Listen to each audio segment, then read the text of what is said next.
अगर election commission चुनाव आयोग के द्वारा आधिकारिक तौर पर जिस प्रत्याशी को जो भी चुनाव चिन्ह मिलेगा उसका प्रचार प्रसार हम लोग उस इलाके में उसी रूप में मानस को एक संदेश दें कि जेबी कैसे सब चुनावी मैदान में जा रहा है और हम लोग अब परिवर्तन के लिए तैयार है और कुछ चीजें उसी दिन मंच पर आप लोगों को घोषणा के रूप में दिखाई पड़ेगी।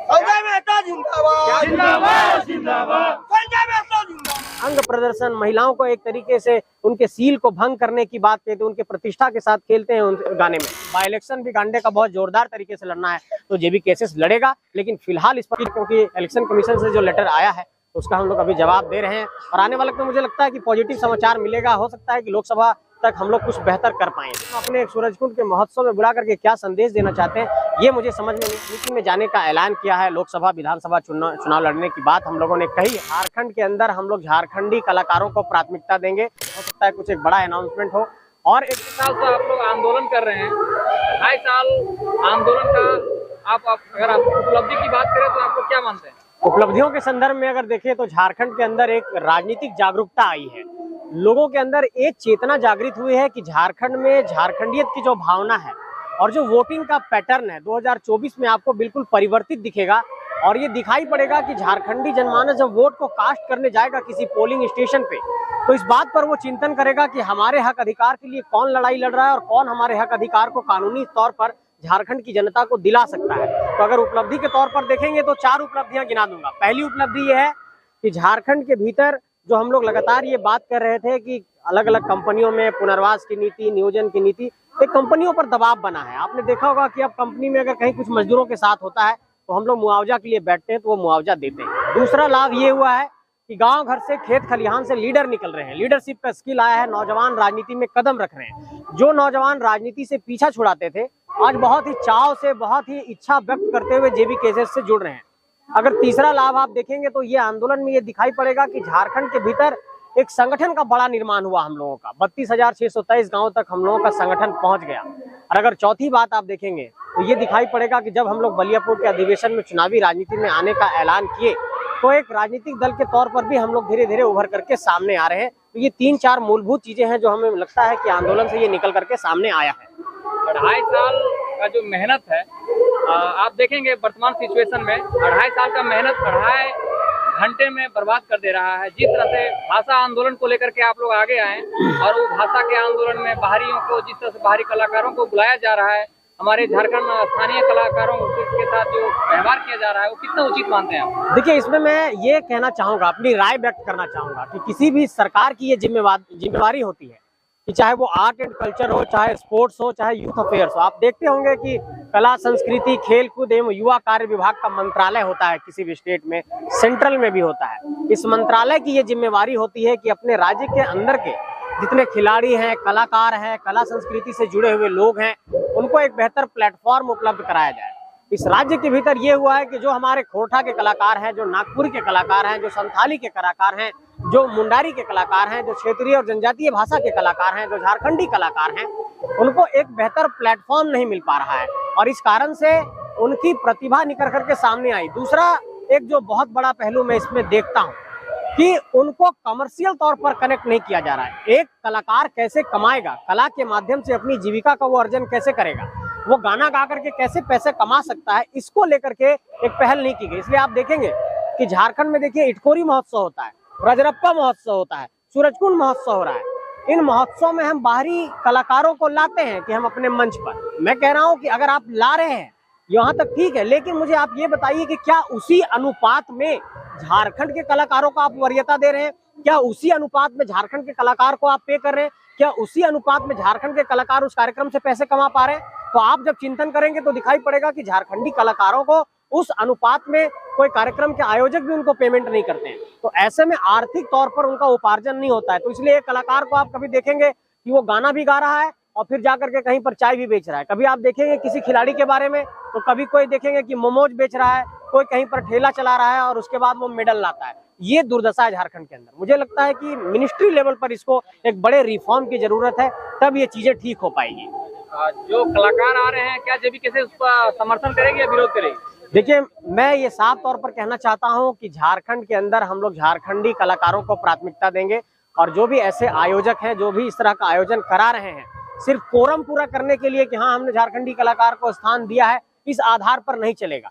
झारखंड के कलाकारों को प्राथमिकता के सूची में रखिए। किसी भी कार्यक्रम में झारखंड के अंदर जेबी केसेस अपना स्टैंड ये साफ करता है कि झारखंड के अंदर चाहे वो झारखंडी कलाकार हो, चाहे वो झारखंडी खिलाड़ी हो, उसको पहली पंक्ति में स्थान मिलना चाहिए। अगर ऐसा नहीं होगा तो जेबी केसेस इस पर अपना रोष प्रकट करता है, अपना विरोध प्रकट करता है। 10 तारीख के कार्यक्रम को लेकर के आपको क्या कहना है? 10 तारीख नहीं, 24 तारीख को हम लोग एक बड़ा जनसैलाब कर रहे हैं हजारीबाग में। बाहरी कलाकार जो आ रहे हैं 10 तारीख को सूर्यकुंज मेला में, उनको लेकर आप क्या कहना चाहेंगे? देखिए, मैं यही कहूंगा कि अगर हमारे राज्य में आप आ रहे हैं, अगर मुझे ये जानकारी नहीं है कि उस कार्यक्रम के आयोजक कौन है, ये सूचनाएं प्राप्त हुई है कि कुछ कलाकार आ रहे हैं।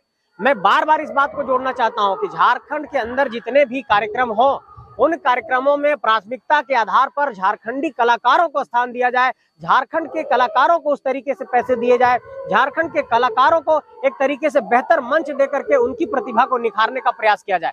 क्योंकि आप लोगों ने देखा होगा कि जिस तरीके से जो कलाकार आ रहे हैं और जिस भाषा का वो गाना गाते हैं, मैं नाम नहीं लेना चाहूँ, उस गाने में बहुत फुहड़ता होती है, बहुत अश्लीलता होती है। और आप कहीं ना कहीं आप देखेंगे कि अंग प्रदर्शन, महिलाओं को एक तरीके से उनके सील को भंग करने की बात कहते हैं, उनके प्रतिष्ठा के साथ खेलते हैं उन गाने में। मैं कहता हूं कि हर भाषा में, हर संस्कृति में बेहतर गाने वाले लोग भी हैं, तो वैसे लोगों को प्राथमिकता दीजिए जो अश्लील इस तरह का गाना गा रहे हैं। वैसे लोगों को हम अपने सूरजकुंड के महोत्सव में बुला करके क्या संदेश देना चाहते हैं, ये मुझे समझ में नहीं आ रहा है। इसलिए मुझे लगता है कि फुहड़ता से बचना चाहिए, अश्लीलता से बचना चाहिए, महिलाओं का सम्मान किया जाना चाहिए। इनके जो गीत हैं वो महिलाओं के अंग के शब्दों को लेकर के ही होता है, तो इसका हम समर्थन नहीं करते हैं। एक तरीके से कह सकते हैं कि इस तरह के कार्यक्रम के प्रति हम लोग अपना विरोध प्रकट करते हैं।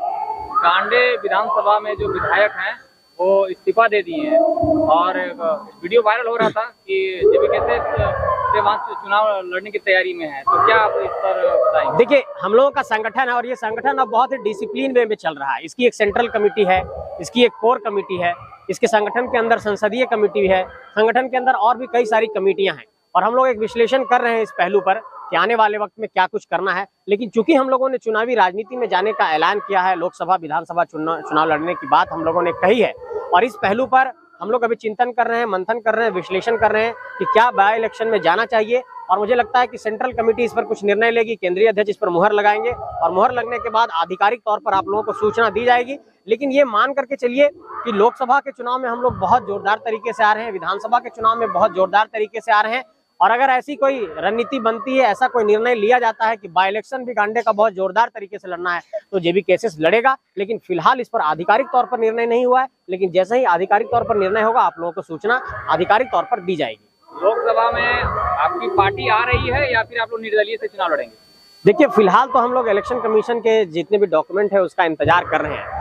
लेकिन आप जानते हैं कि किसी आप लक्ष्य की तरफ बढ़ते हैं, कुछ बड़े संघर्ष के पथ पर चलते हैं, तो कई तरह की परेशानियां आती है और कुछ ऐसी परेशानियां हम लोगों के बीच आई हैं। लेकिन मुझे लगता है कि अगले कुछ दिनों में ये सारी चीजें क्लियर हो जाएंगी और जैसे ही इलेक्शन कमीशन का सारा कुछ हम लोगों के पास क्लियरेंस आ जाता है, तो ये हम लोग अनाउंस करने में फिर एक तरीके से सफल हो पाएंगे कि हम लोग किस रूप में आ रहे हैं।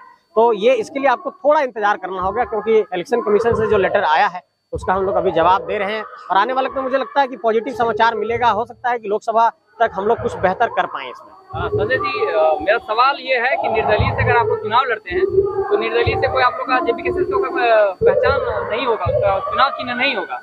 अगर मान लेते हैं कि गिरिडीह लोकसभा में अगर चुनाव चिन्ह अलमारी छाप रहता है, तो अलमारी छाप का जो कैंडिडेट होगा जेबी केसेस के, अगर हम कोडरमा लोकसभा में चले जाएंगे तो वहाँ पे छाप बदल जाएगा जी। तो फिर ये परेशानी को हल करने के लिए क्या ब्लूप्रिंट है? नहीं, देखिए, एक ब्लूप्रिंट ये है कि झारखंड के अंदर 32,623 गांव, 264 प्रखंडों में हम लोगों का संगठन बना है।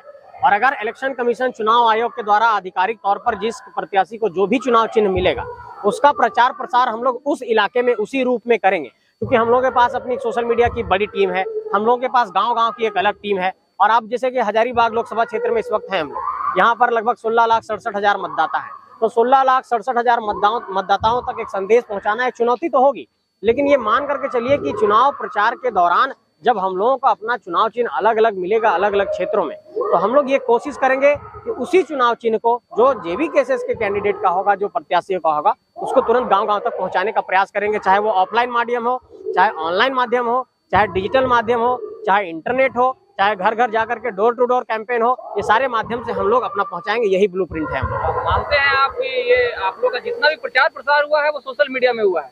अगर गिरिडीह लोकसभा में कैंडिडेट अलग होगा या फिर जो चुनाव चिन्ह वहाँ रहेगा, और अगर आपका हजारीबाग लोकसभा में रहेगा, तो जितने भी आपके वोटर्स हैं वो डिजिटल प्लेटफॉर्म से ही जुड़ रहे हैं अधिकतर, तो नॉलेज फिर वहाँ पे ही समस्या। नहीं, इतनी राजनीतिक चेतना है लोगों में कि क्या आप देखते होंगे पंचायत के चुनाव में बगल वाले पंचायत में चुनाव चिन्ह अलग होता है, बगल वाले पंचायत में अलग होता है, अलग अलग प्रत्याशी होता है। तो गांव तक संदेश जाने के बाद लोगों में इतनी समझ है कि वोट कैसे करना है। और मुझे लगता है कि झारखंडी जनमानस को जो हम लोग 2.5 साल में जगाए हैं, वो जगाने का एक परिणाम तो ये मिलेगा कि कम से कम वो ये निर्णय कर सके कि किस पहलू पर हम लोगों को कैसे निर्णय करना है। तो ये निश्चित रहिए कि हम लोग झारखंड के लोगों को जागरूक करने में कामयाब हो जाएंगे।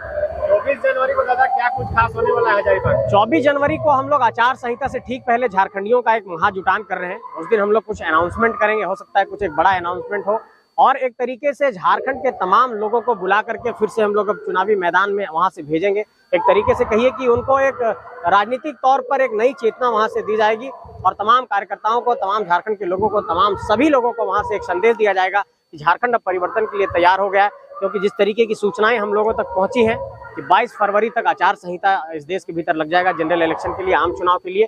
तो हम लोग चाहते हैं कि आचार संहिता लगने से ठीक पहले हम लोग एक बड़ी सभा कर ले, और बड़ी सभा के माध्यम से अपने कार्यकर्ताओं को, अपने समर्थकों, झारखंडी जनमानस को एक संदेश दें कि जेबी केसेस अब चुनावी मैदान में जा रहा है और हम लोग अब परिवर्तन के लिए तैयार है। और कुछ चीजें उसी दिन मंच पर आप लोगों को घोषणा के रूप में दिखाई पड़ेगी। संजय मेहता जिंदाबाद, जिंदाबाद, जिंदाबाद, संजय मेहता जिंदाबाद, जिंदाबाद, जिंदाबाद। क्या कुछ ऐलान होगा दादा कि कौन से लोकसभा से कौन से प्रत्याशी होंगे? कुछ ऐसा इंतजार करिए, 24 तारीख का इंतजार करिए।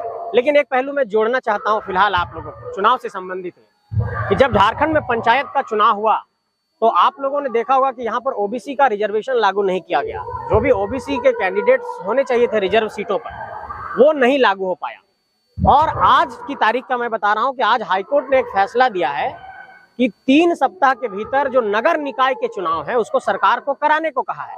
अब नगर निकाय का चुनाव होगा तो वार्ड पार्षद के चुनाव लड़ेंगे, वहां पर मेयर बनेगा। अब ऐसे में इस बात को समझिए कि वहां पर अगर रिजर्वेशन नहीं लागू होगा तो कैसे ये तय होगा कि ओबीसी के रिजर्व सीटों पर ओबीसी का कैंडिडेट लड़ेगा। ऐसे में हम सरकार से आपके माध्यम से ये कहना चाहते हैं कि 3 सप्ताह के भीतर हो सकता है कि झारखंड के अंदर निकाय चुनाव का ऐलान हो, चुके हाईकोर्ट ने कहा है और वो फैसला को सरकार को मानना होगा। तो अगर पंचायत चुनाव बिना ओबीसी रिजर्वेशन का हो गया, और बिहार में देखिए कि 75% रिजर्वेशन लागू हुआ, झारखंड में 77% रिजर्वेशन लागू करने की बात कही गई, उसको राज्यपाल ने रिजेक्ट कर दिया।